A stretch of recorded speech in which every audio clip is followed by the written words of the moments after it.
Picture this. You're standing on the side of an open highway. The sun is sitting low in the west, painting everything in gold. And then, before you even see it, you hear it.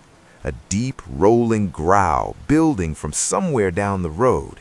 Then it appears, wide shoulders, a long hood, chrome catching the dying light, and a body line so smooth, so perfectly sculpted, it almost doesn't seem real. You don't move, you don't speak, you just watch it pass. That, right there, was the magic of the American automobile in the 1970s. But what made this decade so special? Why do these cars still stir something deep in people who weren't even born when they were built? And which 10 cars from this era truly stand above the rest, not just for raw power, but for pure, timeless beauty? That's exactly what we're exploring today on GearTales, the 10 most beautiful American cars of the 1970s, ranked, celebrated, and given the respect they deserve. Stay with me until the very end, because the car sitting at number 1 is not just a machine, it's a statement that the entire world is still listening to. The 1970s were a strange and fascinating crossroads in American automotive history. On one side, you had the oil crisis, tightening emissions regulations, and new safety laws squeezing the life out of big engines. On the other, you had designers and engineers who refused to surrender, men who believed a car should move your soul before it ever moved down the road. The result was a decade of contradiction. Some of the most powerful cars ever built existed alongside the slow death of the muscle car era. And caught somewhere in between was a collection of automobiles so beautifully designed, so perfectly proportioned, that decades later, they still stop traffic. Let's get into it. Coming in at number 10 is a car that most people overlook, and that is a genuine crime. The 1970 Buick Riviera. Designed under the direction of the legendary Bill Mitchell, the third-generation Riviera wore what became known as the boat tail design, a sweeping rear end that tapered to a dramatic point, unlike anything else on American roads at the time.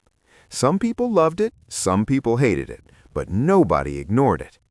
Under that long, dramatic hood sat a 455 cubic inch V8 pushing out 360 horsepower, smooth, effortless, and deeply satisfying to drive. This was not a car built to race, it was a car built to arrive, to walk into a room and own it without saying a single word. The Riviera was Buick's grand touring statement to the world, and in 1970, it made that statement louder and more elegantly than anyone expected. Number 9 goes to a car that represents the absolute peak of the muscle car era. The 1970 Chevrolet Chevelle SS 454. When Motor Trend magazine named this the car of the year in 1970, it wasn't just for the engine, though the engine was extraordinary. The LS6 version of the 454 cubic inch V8 produced 450 horsepower from the factory, 0 to 60 in under 6 seconds, quarter mile in the low 13s.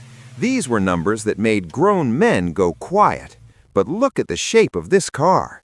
That wide, aggressive stance, the clean, muscular lines running front to back, the bold twin-stripe hood.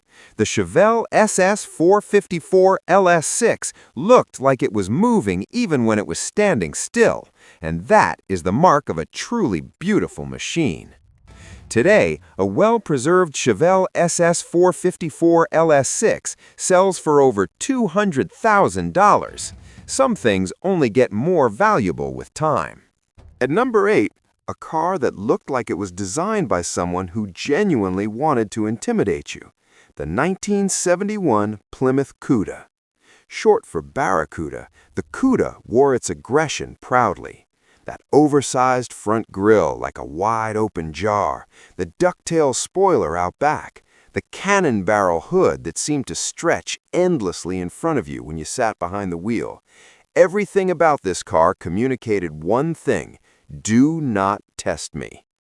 With the 426 Hemi engine option, the Cuda produced 425 horsepower and hit 60 miles per hour in 5.8 seconds in 1971. That was science fiction territory. Only a handful of Hemi Cudas were ever built, which is why today they command prices well above $300,000 at auction. The rarest ones have sold for over $1 million. Rarity plus beauty plus performance, that is a combination that never gets old. 7 brings us to one of the most cinematic cars ever made, the 1970 Dodge Challenger RT. If you've ever seen Vanishing Point, you already have this car burned into your memory. That white Challenger tearing across the American Southwest became one of the most iconic images in automotive cinema history. And there's a reason for that. The Challenger had proportions that were simply perfect. Long hood, short deck, a wide, aggressive stance, and just enough chrome to give it presence without looking overdressed. Available with engines ranging from the 440 Magnum to the legendary 426 Hemi, the Challenger was as serious under the hood as it was beautiful on the outside.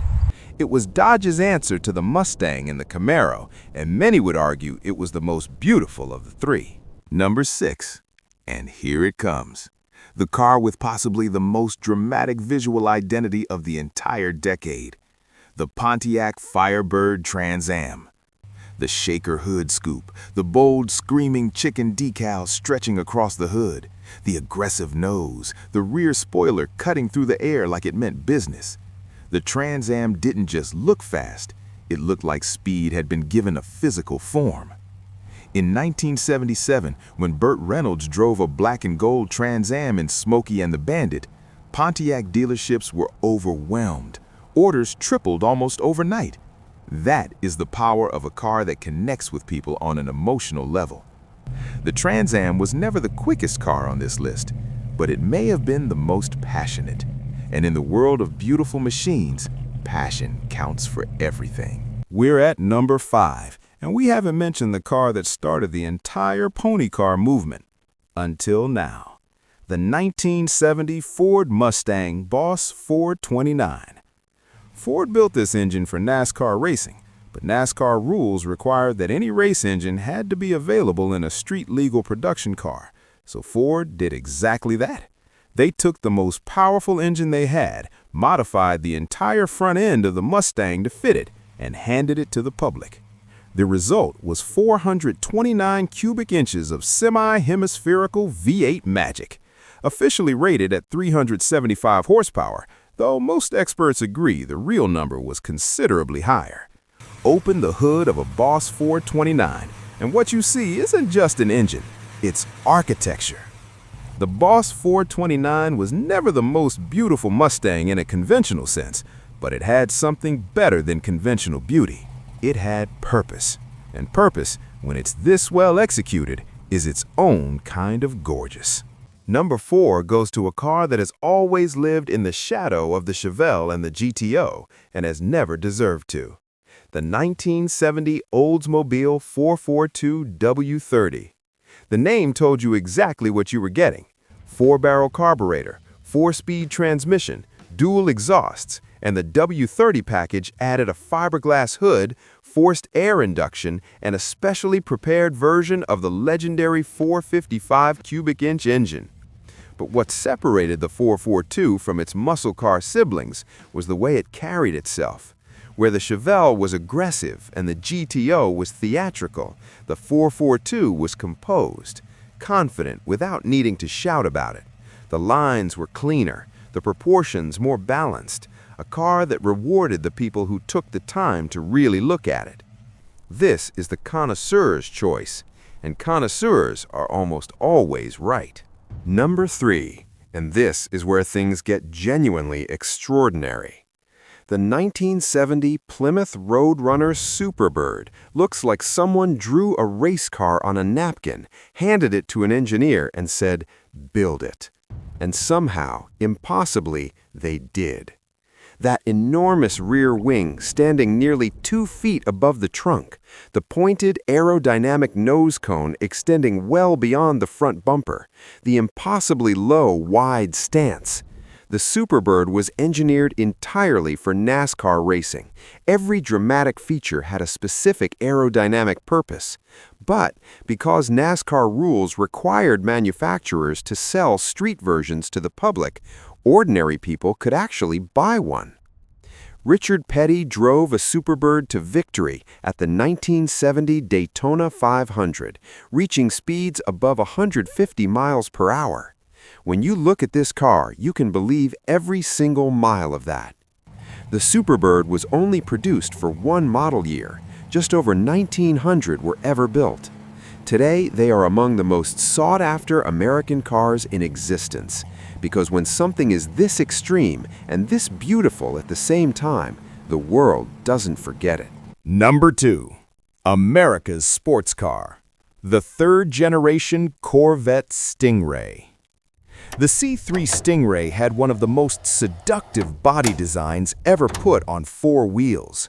The Coke bottle silhouette, the hidden headlights that slowly opened when you turned them on, like a predator opening its eyes, the flowing fenders, the long, muscular hood. Every surface on this car had intention behind it. The LT1 350 cubic inch engine produced 370 horsepower and sent it through a chassis that weighed just 3,500 pounds. It wasn't just fast, it was precise, responsive, alive in a way that very few cars have ever managed to feel. The Corvette was the only American production car that could genuinely challenge a Ferrari or a Porsche on a winding road and win. It proved that American engineering wasn't just about straight-line power, it was about the complete experience of driving. The C3 Stingray remains one of the most recognizable and most desired sports cars ever built anywhere in the world. Not bad for something born in Bowling Green, Kentucky. And at number 1, the most beautiful American car of the 1970s, the 1970 Dodge Charger RT. Before we talk about numbers or specifications, let's just talk about what this car looks like, because that's where the conversation has to start. That fastback roofline, it sweeps from the top of the greenhouse all the way down to the rear in one unbroken, perfect arc, as though someone captured the shape of wind itself and turned it into steel. The hidden grille at the front, where the headlights sit behind a smooth, body-colored panel and only reveal themselves when the car comes to life, slowly, deliberately, like something waking up. And at the rear, that full-width taillight stretching from one side to the other, glowing red in the dark like the eye of something ancient and unstoppable. This is not a car that tries to look good, it simply does, effortlessly, completely. Under the hood, the 426 Hemi V8 produced 425 horsepower, but the Charger RT was available with multiple engine options, all of them formidable. This was a car that performed as dramatically as it looked. The General Lee and the Dukes of Hazzard, the villain's weapon and bullet. The Charger didn't just appear in pop culture, it defined it. 50 years later, when one rolls down the street, people still stop, they still point, they still pull out their phones. Because some designs transcend their era entirely. The 1970 Dodge Charger RT is one of them. It was extraordinary then, it is extraordinary now, and it will be extraordinary long after all of us are gone. These 10 cars were not just machines, they were declarations. Proof that at a certain moment in history, American engineers and designers reached for something beyond transportation and grabbed it. The oil crisis came, the emissions regulations tightened, the horsepower wars ended. But these cars, they survived all of it. In garages, in museums, on movie screens, and in the memories of every person who ever stood on the side of a road and watched one go by. Now I want to hear from you. Which of these 10 cars is your personal favorite? And is there a car from the 70s that you think deserved a spot on this list? Drop it in the comments. I read every single one. If this video gave you something, if it reminded you why we love cars in the first place, hit that like button, share it with someone who gets it, and subscribe to GearTales, because we are just getting started. Every car has a story. This is where we tell them. See you in the next one.